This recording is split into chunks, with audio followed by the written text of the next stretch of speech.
প্রতিদিনের মতো সন্ধে পেরিয়ে গভীর রাত নেমে আসতেই ডিঙি ভাঙা গ্রামের চালতা বন যেন ঘুটঘুটে অন্ধকারে ছেয়ে যায়।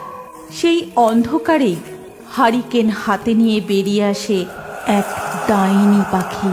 শরীর তার জীর্ণ, সোজা হয়ে সে হাঁটতে পারে না, চুলগুলো যেন তার মাথায় জটা পাকিয়ে রয়েছে। সে বেরিয়ে এসে প্রতিদিন একটা একটা করে চালতা কুড়িয়ে বস্তায় ভরে রাখে। একটা চালতাও সে এখান থেকে কাউকে কুড়িয়ে নিয়ে যেতে দেয় না।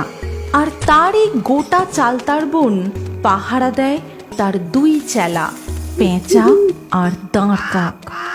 এই পেঁচা, দাঁড় কাক, বলি মুখ পোড়া মিনসে দুটো গেলি কই?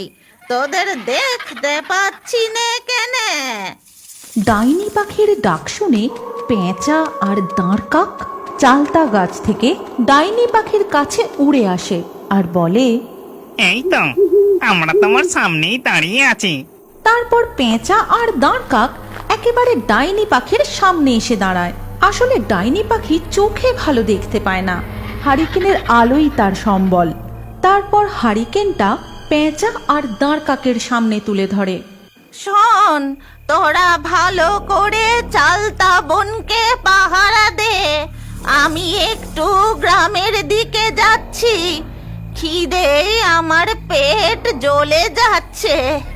যতই খাচ্ছি এই জম্মের খিদে যেন আর আমার মেটে না।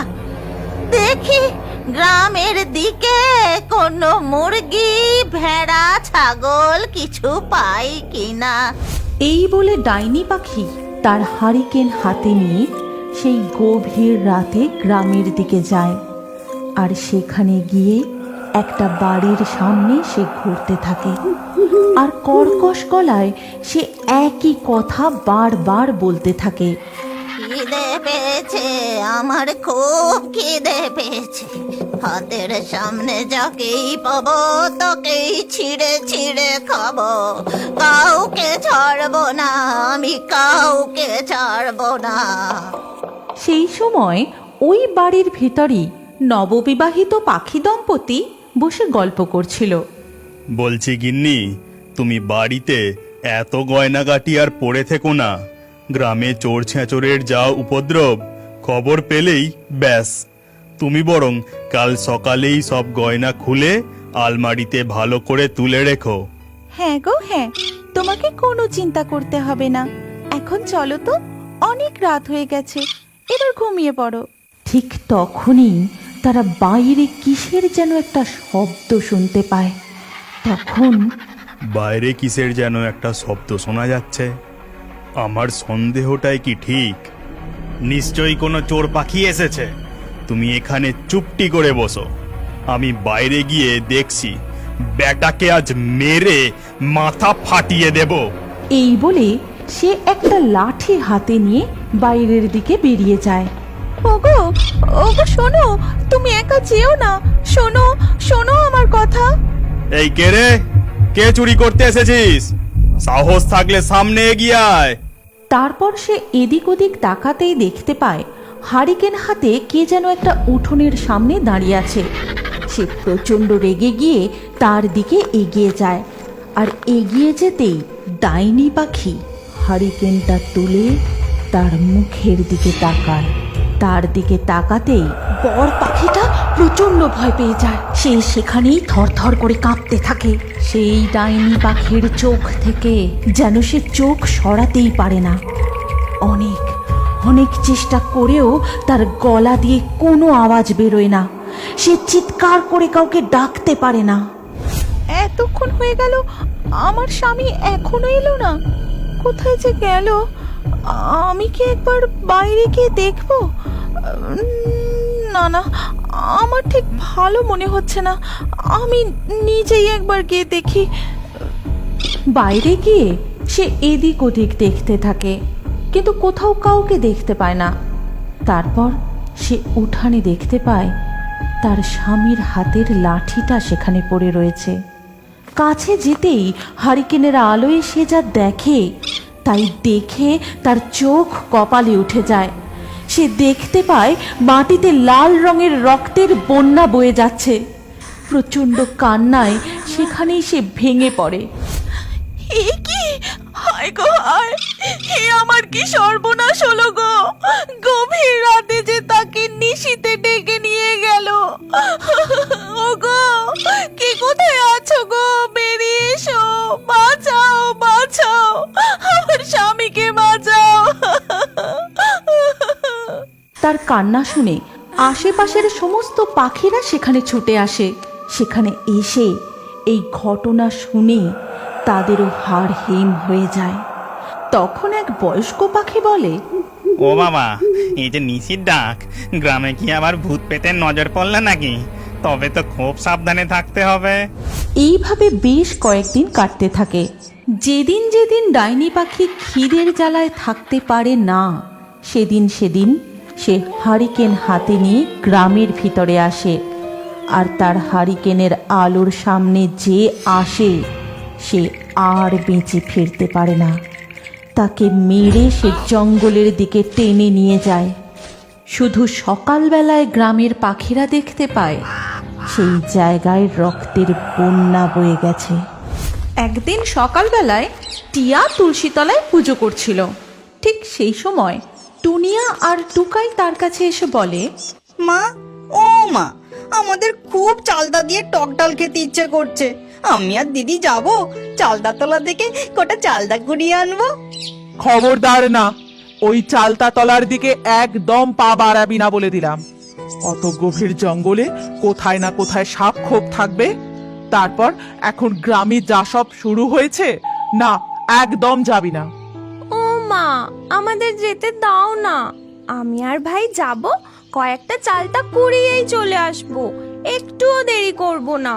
হ্যাঁ রে টুনিয়া, তোর ভাই নয় ছোট, কিন্তু তুই তো বড় হয়েছিস, তুইও ওর তালে তাল মেলাচ্ছিস। চুপচাপ গিয়ে দুজনে পড়তে বস, তোদের যেন আমি বাইরে না দেখতে পাই।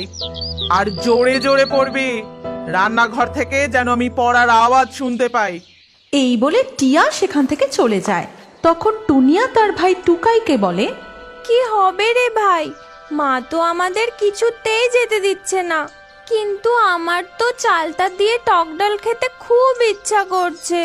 তুই চিন্তা করিস না দিদি, মা যখন দুপুরে ঘুমোবে আমরা খেলতে যাবার নাম করে চলে যাব। আর সন্ধে হবার আগেই চালটা কুড়িয়ে বাড়ি চলে আসবো। ব্যাস, কেলটা ফতে, মা কিচ্ছু বুঝতে পারবে না আর বকবেও না। তারপর সেই কথা মতো তারা চুপি চুপি বাড়ি থেকে বেরিয়ে চালতাতলার দিকে চলে যায়। সেখানে গিয়ে এত গভীর বন জঙ্গল দেখে টুনিয়া আর টুকাইয়ের গা ছমছম করতে থাকে। তারপর তারা যেই ডাইনের চালতা গাছের তলা থেকে চালতা কুড়িয়ে বস্তায় ভরে, তখনই হঠাৎ আকাশটা কালো মেঘে ছেয়ে যায়। প্রচণ্ড দমকা বাতাস বইতে শুরু করে। এই দেখে টুনিয়া আর টুকাই প্রচণ্ড ভয় পেয়ে যায়। তারপর শুরু হয় মুষলধারে বৃষ্টি। তখন তারা ওই গাছের তলাতেই চুপটি করে দাঁড়িয়ে যায়। দেখতে দেখতে সন্ধ্যা নেমে আসে। এই ভাই, আমার খুব ভয় করছে। এখন কি করে বাড়ি যাব? মা তো আজ আমাদের খুব পিটুনি দেবে। ঠিক তখনই হারিকেন হাতে বেরিয়ে আসে ওই ডাইনি পাখি। এই দিদি, ওটাকে হারিকে নিয়ে এই দিকেই আসছে। এই সেই পেতনি নয় তো, যে রোজ রাতে গ্রামে ঢুকে সবাইকে তুলে নিয়ে যাচ্ছে? তারপর হারিকেন ডাইনি তাদের সামনে এগিয়ে যায় আর বলে, এই কে রে? কার এত বড় সাহস আমার চালতা বনে ঢুকে চালতা কুড়োচ্ছিস? সামনে আয় বলছি, আজ তোদের মেরে তোদের রক্ত চুষে খাবো। দিদি, ডাইনি পাখিটা মনে হয় চোখে ভালো দেখতে পায় না। চল তাড়াতাড়ি এখান থেকে পালাই।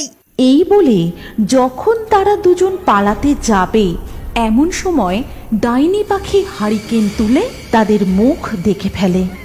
টুনিয়া আর টুকাইও ডাইনি পাখির দিকে তাকিয়ে প্রচণ্ড ভয় পেয়ে যায়।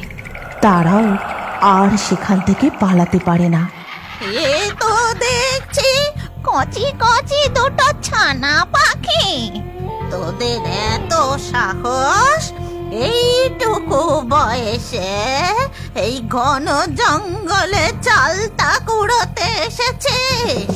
তোরা জানিস এই চালতা গাছ আমার, এই হারিকেন ডাইনি। হারিকেনের আলোয় একবার যখন তোদের মুখ দেখে ফেলেছি, এবার তোদের হাড় মাংস চিবিয়ে চিবিয়ে খাবো।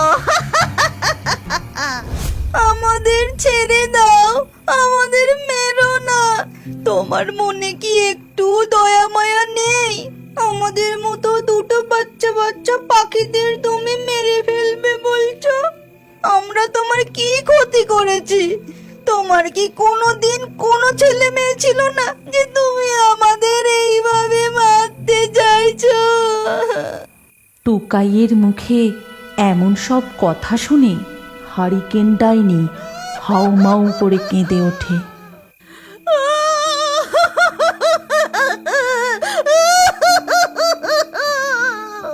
শুনবি শুনবি তোরা আমার সাথে কি হয়েছিল? কেন কেন